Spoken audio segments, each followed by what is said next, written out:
ओम शांति। आज मीठे मीठे शिव बाबा ब्रह्मा के तन द्वारा कहते हैं, मीठे मीठे बच्चे बाबा हमें कहते हैं कि अब बाबा हमें जो खजाने दे रहे हैं ना, बाबा ने जो हमें खजाने दिए हैं, बाबा के ज्ञान से है ना आत्मा को खजाने मिलते हैं। आपने सुना कभी लोग नौकरी धंधा करते हैं, काम करते हैं, उसके बाद उनको पैसे मिलते हैं, वो उनको खजाना समझते हैं।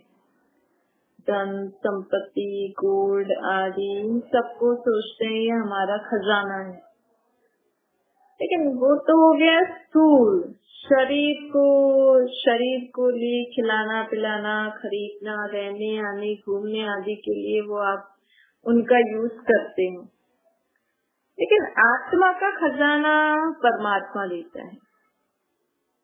शरीर को खिलाने पिलाने के लिए पैसे चाहिए, लेकिन आत्मा को उस भोजन से सुख की महसूसता हो, वो भोजन खा के आत्मा को अच्छा टेस्ट आए, सुख मिले, वो खजाना, वो जो फीलिंग होती है ना सुख की और खुशी की, शांति की, ये सब आत्मा के खजाने होते हैं। आप कितना भी कमा लो, लेकिन आत्मा के पास सुख की फीलिंग नहीं होगी ना। मतलब वो जो आप कमा के आए, जो खरीद के आए, वो जो अच्छी चीजें आप शरीर को खिला रहे हो, आत्मा को उन चीजों से खुशी नहीं हो रही, सुख नहीं मिल रहा, अच्छा नहीं लग रहा है। तो क्यों? क्योंकि आत्मा का खजाना खत्म हो गया है। अब आत्मा जो पाठ बजाती है ना इस शरीर में, उसको ये गुण शक्तियाँ, ये सब उसमें फीलिंग्स खत्म हो गई है, इसलिए आत्मा को कुछ अच्छा ही नहीं लग रहा। आपके पास सब कुछ हो, लेकिन आत्मा कहती है ना, कभी कभी कहते हैं ना, ये है सब कुछ, मुझे कुछ अच्छा नहीं लग रहा है, मुझे सुख नहीं है, मुझे खुशी नहीं है जीवन से। मतलब इतना कुछ होते हुए भी, बड़े बड़े महल जैसा घर, 25 प्रकार के भोजन होते हुए भी आत्मा को सुख नहीं है, खुशी नहीं है, शांति नहीं है। तो आत्मा का खजाना कौन देगा? ये सब कौन दे सकता है कि आत्मा को सुख हो, उस चीजों से आत्मा को शांति मिले, आत्मा को खुशी मिले? ये फीलिंग ये कौन दे सकता है? आत्मा का बाप परमात्मा। आत्मा को लोग आजकल देखो, इतना लोग स्कूल कॉलेज में पढ़ाई पढ़ा रहे हैं, इतने अलग अलग धर्मों के लोग अलग अलग पुस्तक पढ़ रहे हैं, ग्रंथ शास्त्र पढ़ रहे हैं, गीताएं पढ़ रहे हैं, भागवत पढ़ रहे हैं, रामायण पढ़ रहे हैं, महाभारत पढ़ रहे हैं, कुरान पढ़ रहे हैं, बाइबल पढ़ रहे हैं, लेकिन किसी में भी ये ज्ञान नहीं आ रहा है, किसी में भी समझ नहीं आ रही है कि हम मन को कैसे शांत करें। सब पूरी दुनिया में यही प्रॉब्लम है ना लोगों की। लोग अपने मन के विचारों की गति को पकड़ नहीं पा रहे, अपने मन के संकल्पों को कंट्रोल नहीं कर पा रहे। सब कुछ पढ़ते हुए भी लोगों को ये समझ नहीं है कि सृष्टि का आगे क्या होगा, कैसे सृष्टि पर दुख खत्म होगा, परेशानी खत्म होगा। तो ये ज्ञान हमें कौन दे सकता है? तो पहला है ज्ञान का खजाना। इतना जो दुख हो रहा है, क्यों हो रहा है, कब खत्म होगा, कैसे खत्म होगा, आत्मा का कब मन शांत होगा, इस सब ज्ञान कौन दे सकता है? परमात्मा।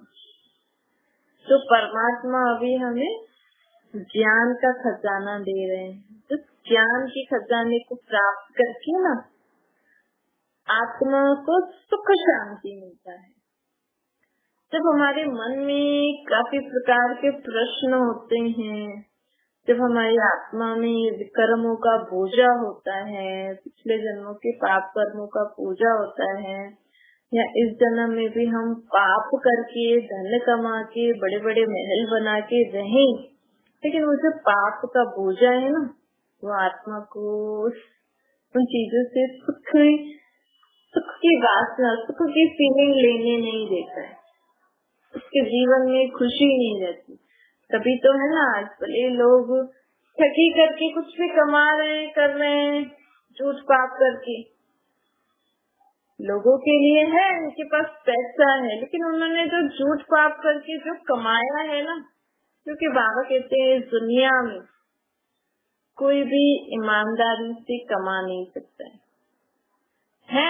कई काम ऐसे हैं जो हम ईमानदारी से कर सकते हैं, लेकिन अगर आपको ज्यादा पैसा कमाना हो, ज्यादा पैसा कमाने के लिए आपको कहीं न कहीं कुछ न कुछ ठगी पाप भ्रष्टाचार करना ही पड़ता है, झूठ पाप बोलना ही पड़ता है।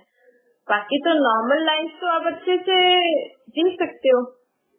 देखो, टीचिंग का जॉब है या जो भी ऐसे जो छोटे मोटे काम है, टीचिंग भी बहुत बड़ा जॉब है, लेकिन लोग उसको छोटा सा जॉब समझते, इसलिए लोग सोचते हैं हम कुछ बड़ा करें। लेकिन ऐसे ऐसे काम भी हैं दुनिया में जो आप करके साधारण रीति से कमा के, बिना झूठ पाप बोल के आप कमा के अपना जीवन बिता सकते हो। कम से कम बोझ तो नहीं होगा, कम से कम हम जितना कमाएंगे उससे हम सुख शांति से तो जिएंगे ना। बाकी अगर आप ऐसे वैसे काम करके और कमाओगे, फालतू में ज्यादा पैसा कमाओगे, तो आत्मा को उससे सुख मिलने ही नहीं वाला है, आत्मा उससे खुश होगी नहीं।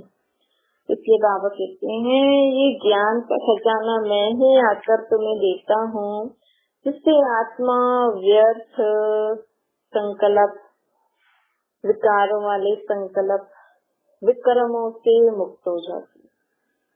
फिर आत्मा को अपने जीवन में सुख शांति की अनुभूति होती है।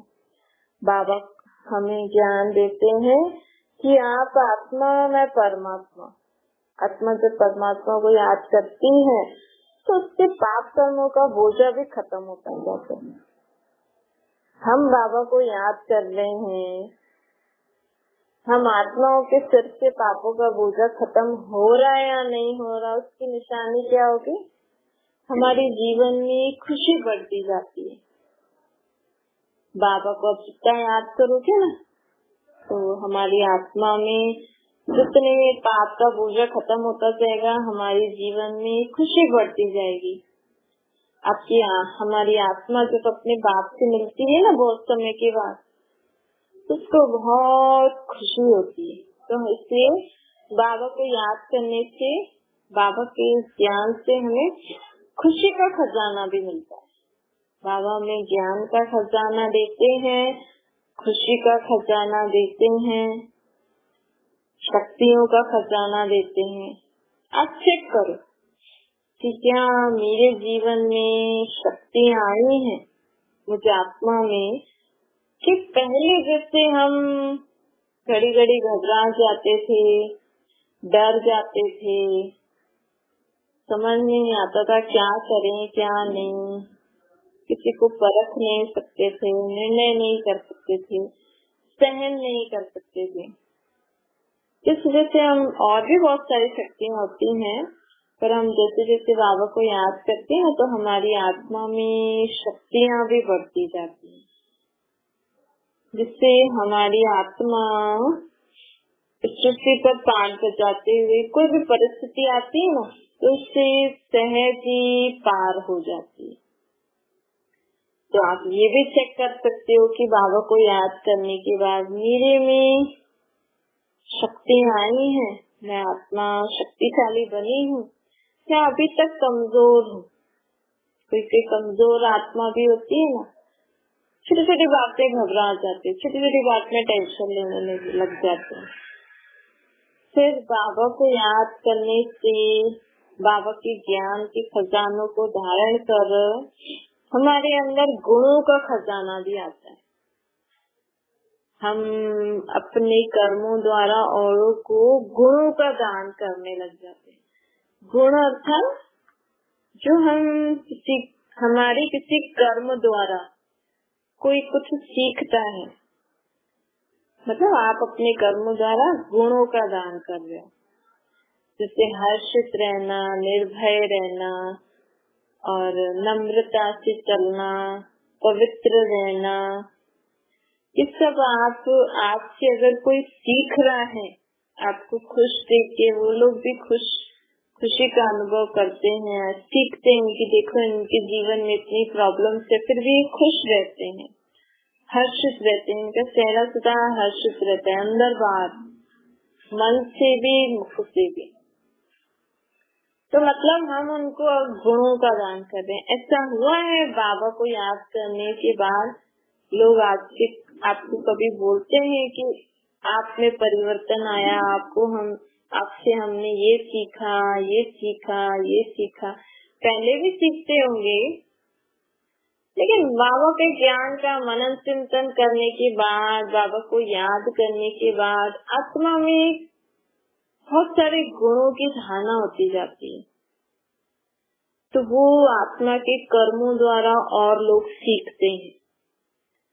हम कर्म मतलब आपका देखना, सुनना, बोलना, संबंध व्यवहार में आना, हाथों से काम करना, चलना, सोना, उठना, ये सब हमारे कर्म होते हैं।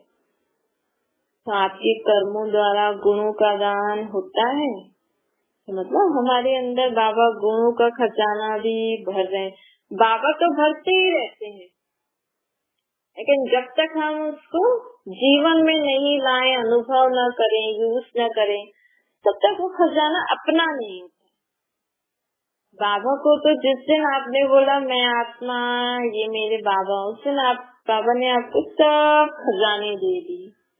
देखो बच्चा जब जन्मता है, कभी माँ बाप सोचते हैं ना हमारे वारिस आ गए, तो जब बड़ा होगा तब पता लगेगा कि मेरे मम्मी पापा के पास ये चीजें हैं, अब वो मेरी है। लेकिन माँ बाप तो शुरू से कह देते हैं ना ये सब इसका ही है। अब ऐसे बाबा को हमने बाबा बोला, बाबा ने तो हमें सब खजाने दे दी, लेकिन आप कुछ कितना उसको यूज करके जीवन में धारण करके चल रहे हो, ये आपके ऊपर है। आपने जितना धारण करके चले, जितना आप ज्ञान को यूज करते हो, जितना आप शक्तियों को यूज करते हो, जितना गुणों को, खुशी के खजाने को, उतना आप उन खजानों को अपना मान के चल रहे हो।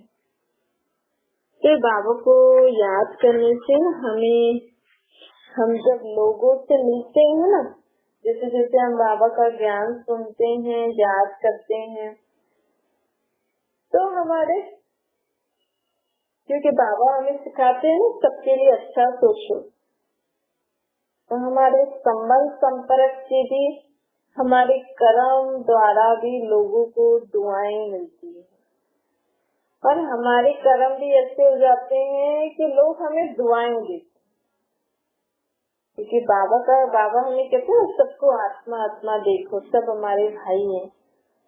तो अगर हम सबको आत्मा आत्मा समझ के, भाई भाई समझ के चलेंगे, तो हम कभी भी किसी से वैर भाव नहीं होंगे।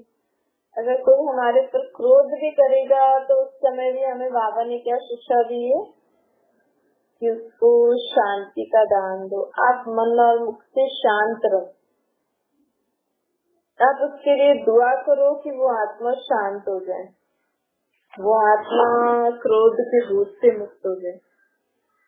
तो सोचो अगर हमने ये किया और हम शांत रहे, तो क्रोधी तो जब शांत हो जाता है ना, तो आप ये बोलते हैं ना, मुझे माफ करना, मैं क्रोध के वश हो गया था।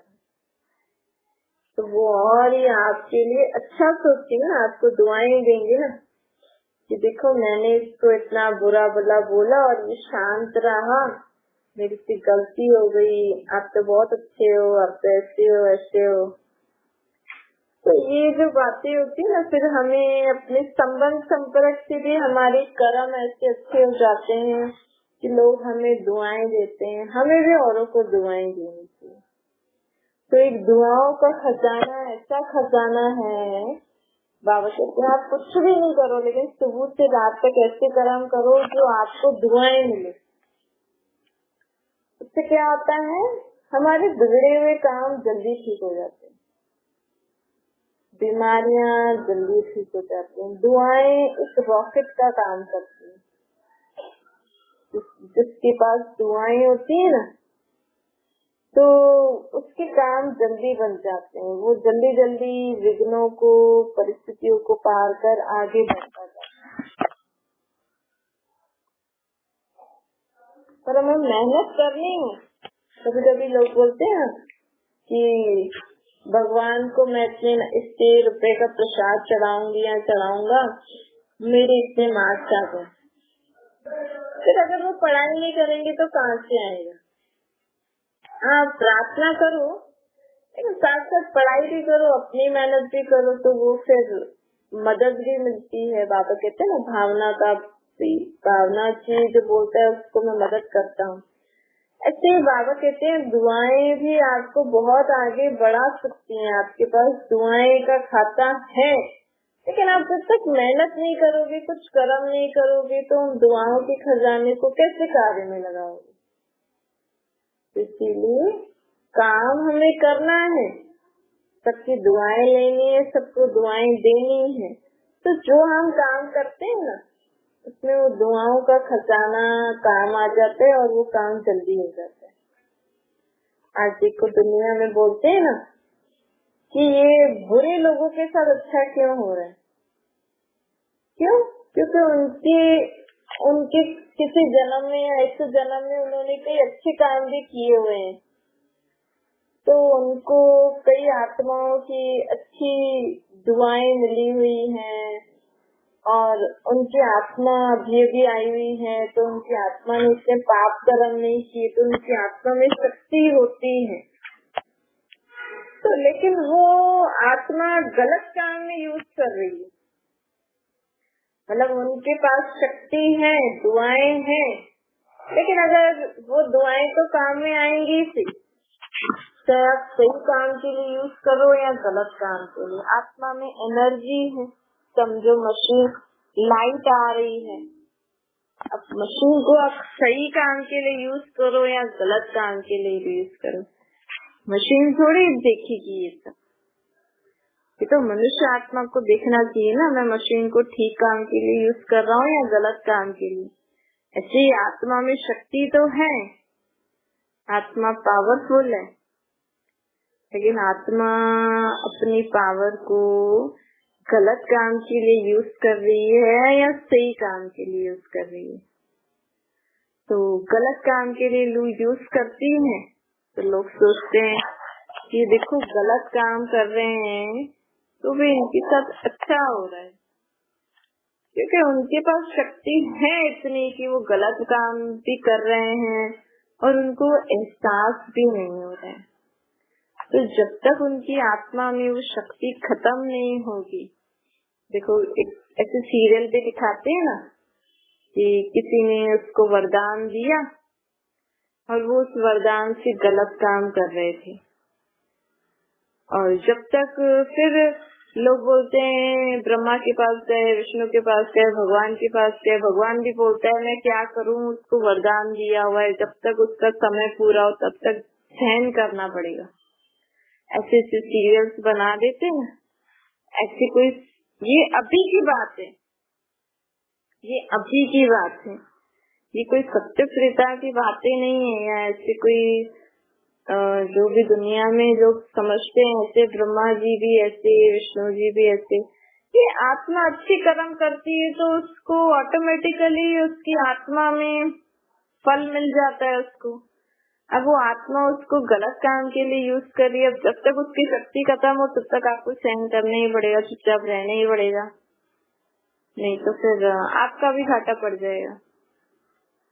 बाबा हमें कहते हैं कि मैं भी ड्रामा के बंधन में बंधा हूँ, इसलिए कभी भी आप, अगर आपके आसपास ऐसे कोई लोग हैं, कोई आत्माएं हैं जो गलत काम कर रही है लेकिन उनके साथ अच्छा हो रहा है, तो कभी भी उनके बारे में सोच के अपना टाइम वेस्ट नहीं करना। जब उनकी आत्मा में शक्ति खत्म हो जाएगी, पाप का घड़ा भर जाएगा ना, तब आप ही वो आत्मा समझ जाएगी कि मैंने कितने बुरे कर्म किए। देखो कई लोगों को एहसास होता भी है, पहले तो इतने पावरफुल वे में गलत काम करते जाते हैं, उनको एहसास ही नहीं होता है। थोड़े समय के बाद उस आत्मा को एहसास होता है कि मैंने बहुत गलत काम किया।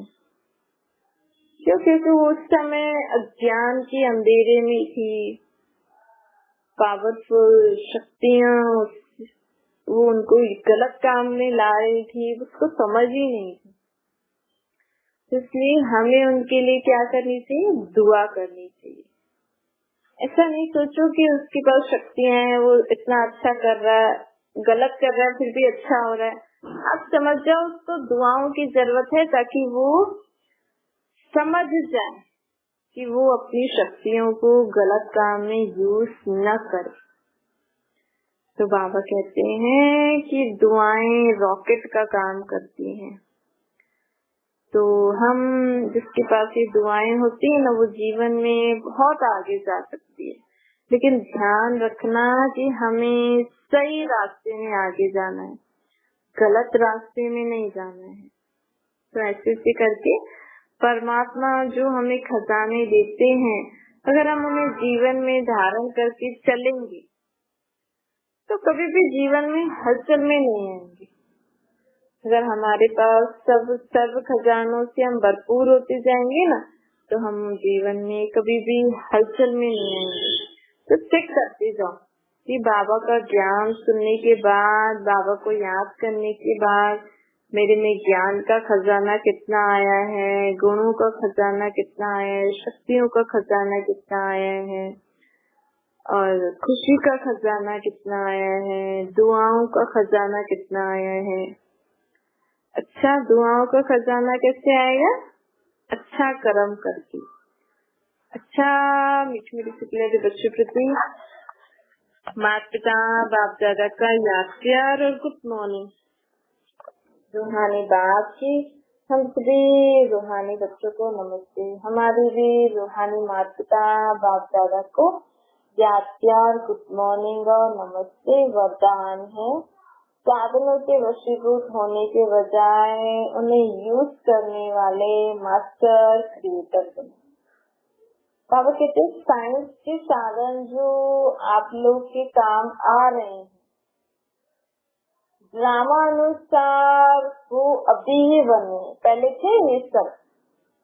लोग बोलते हैं हमारे समय तो बिजली भी नहीं थी, ये टेलीफोन भी नहीं थे, तारे भेजते थे, लेटर्स भेजते थे, पोस्ट भेजते थे। तो ये सब अभी ही बना है नहीं, सब साइंस इतनी प्रोग्रेस अभी ही कर रही है। क्यों? क्योंकि अभी ये साइंस सत्य की स्थापना करने के लिए निमित्त बनेगी। ये सब चीजें जो बन रही है ना, ये सब रिफाइन होकर सत्संग में काम आएंगी ये सब चीजें। तो बाबा कहते हैं ये अभी बनी है क्योंकि अभी नेक्स्ट युग में ये काम आने वाले हैं।